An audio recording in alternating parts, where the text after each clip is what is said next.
Hello, ladies and gents, and welcome to our fourth week of class. We're a month in already. Can you believe it? It can go so fast. It really, really does. Summer quarter is nuts. So if we take a look at our calendar, as we do every Monday, we are starting a new unit. You turned in the final draft of your Project 1 Murder on the Orient Express Compare and Contrast essays on Sunday before midnight. Good job. Yay! Celebrate that. That's a huge accomplishment. Bravo, bravo, bravo. Give yourself a little pat on the back. Bask in the brilliance of your wonderful brain. Have you basked? Yes? All right, cool. So now we need to move on to Project 2 because it's summer and we don't get a chance to rest. So we finished Project 1. I am so excited to read these guys. Honestly, looking at your writing process throughout this last week, I think we're going to have some really, really excellent pieces here. So hooray! I'm so excited for that.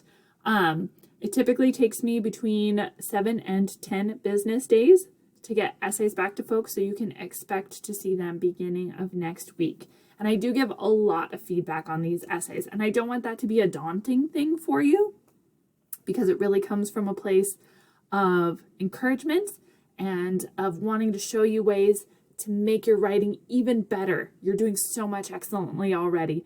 I'm just going to give you some strategies to take it to that next level as we get into Project 2. So the comments that you receive on Project 1 will help you get a better grade on Project 2 and on Project 3. It's a building kind of thing. So I'm going to try and give you a lot of feedback so you have a lot of information to work with. You're adding all sorts of tools to your writing toolbox so that you can bust those out whenever you need them in the future. So lots of feedback comes back on the essays, but that's not because I'm trying to be hypercritical. It's because I'm trying to give you a lot of tools so that you can make your writing even better.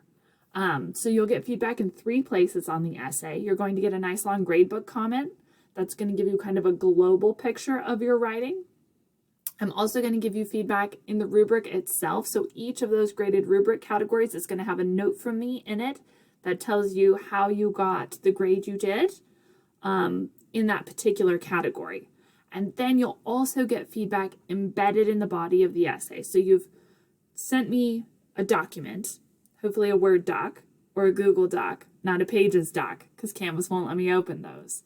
But in your document submission, I can go in and make little notes, like in your writing. And so you'll see little blue text bubbles in there. Click on those blue text bubbles and you'll see my notes about your thesis statement, about your transitions, about your citations and your quotes and all of that good stuff. So lots of really good feedback coming your way.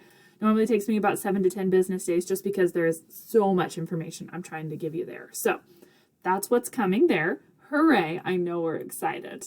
Now we get to move on to Project 2.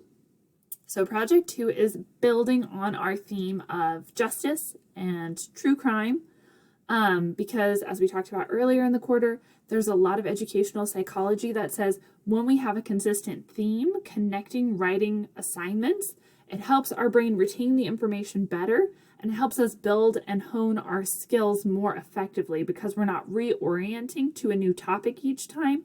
We're able to keep that topic focused and therefore continue honing those skills in a much more accelerated fashion, which is pretty cool if you think about it. It is. It's really cool. So we're going to do that.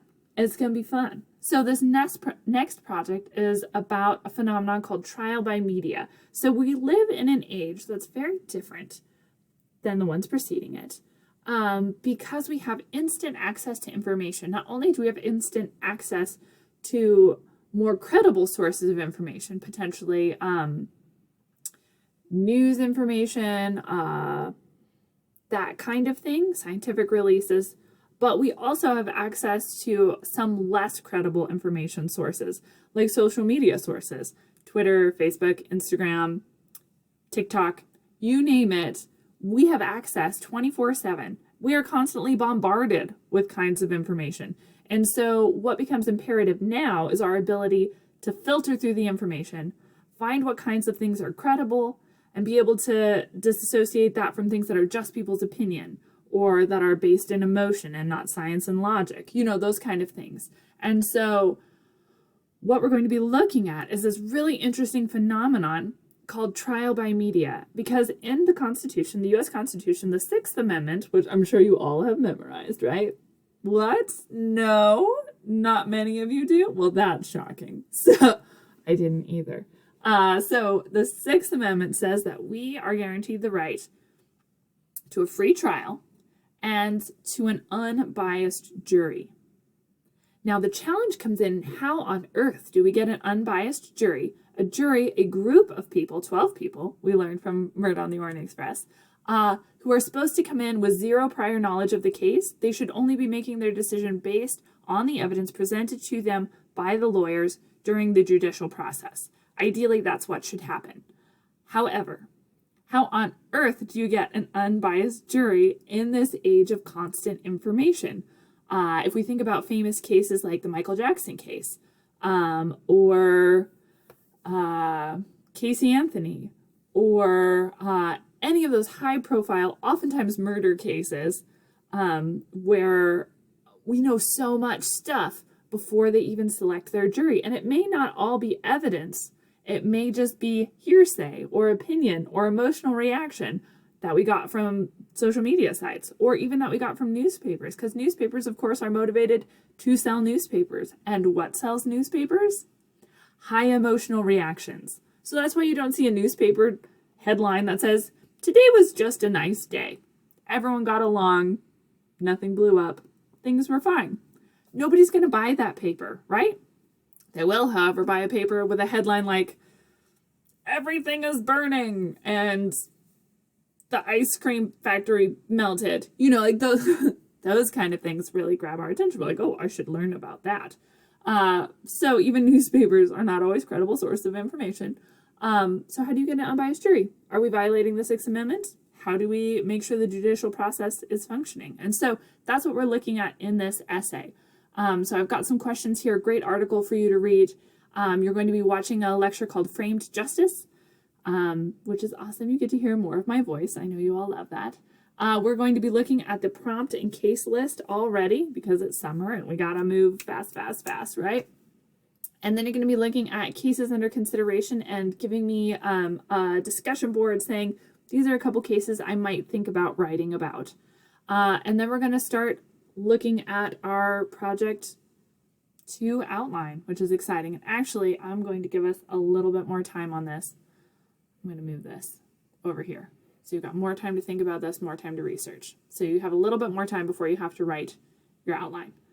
So lots of things happening. This is going to be really fun. So I want to take you to our modules page. Don't do that. Because we have, once again, all the resources you need to be successful are in the modules. So click on the modules and scroll down. We're all done with project 1. You can condense that. Project 2, trial by media. Here's the Framed Justice PowerPoint. Here's the recorded lecture. Watch the recorded lecture. Please, please, please, please, please. It's very important to be successful on this project that you watch this lecture. So watch it. It's not bad. I do try and keep it short. I promise. Here's the topic idea list and a PowerPoint on logical fallacies, which I think you're going to find really helpful as we look at how these articles are talking about people. Supporting materials and resource, how trial by media can undermine the courtroom. Just like in our last essay, I highly, highly recommended you use Leon Seltzer's article as one of your resources. I highly, highly recommend that you use how trial by media can undermine the courtroom as one of your sources for this essay. This is really, really, really going to help you. We also have some interesting articles that might just give you some more background on the phenomenon. You are also welcome to use these in your essay. Conviction bias in juvenile cases. The Innocence Project is really interesting because it's a charity group of people that goes in and looks at cases that have already concluded. So these people are already in jail. It goes back and looks at those cases to see if they got a fair trial. And if they didn't, they try and fix it. And then we've got a little bit of devil's advocate arguing here, pretrial publicity's limited effect on the right to a fair trial. So this article is saying, despite the fact that we have so much information available right now, people are still getting their Sixth Amendment rights. That's what this article is going to argue. So good background information. And then this one is about trial by media and the betrayal of the First Amendment, which is another very interesting way of looking at this prompt. So lots of good information for you in the supporting materials.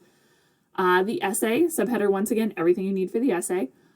This lecture video, please, please, please, please, please watch it. Will tell you exactly how to write the essay, including walking you through the outline step by step and the thesis worksheet step by step.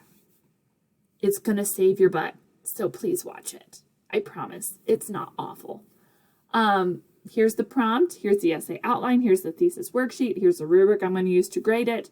In our essays so far, it's easy to get repetitive in the way that we're introducing quotes. So I've included a link here that kind of helps you vary your approach a little bit more. So we don't keep saying, he said, he said, he said, he said, he said.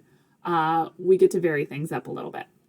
And then because the writing process on this essay is so accelerated, I am including some sample essays here to kind of help you out, to get those wheels turning and help you start writing. So lots of good stuff here. Please check it out. You do need to pick a case from our topic list, but we have lots of things to look at in the topic list. And I'll talk about this in the recorded lecture about the essay and the outline and the thesis statement. Got lots of people you can pick from. Sam Shepard, O.J. Simpson, Casey Anthony, Amanda Knox, Scott Peterson. You've got a lot of people you can work with. So please pick somebody from this list for this particular assignment. And everything you need is in the modules. So watch those recorded lectures. I promise it will help you so much. Watch them. They're not terribly long. Watch them. Watch the Frame Justice recorded lecture and watch the research outline and thesis worksheet lecture. They will help you so much.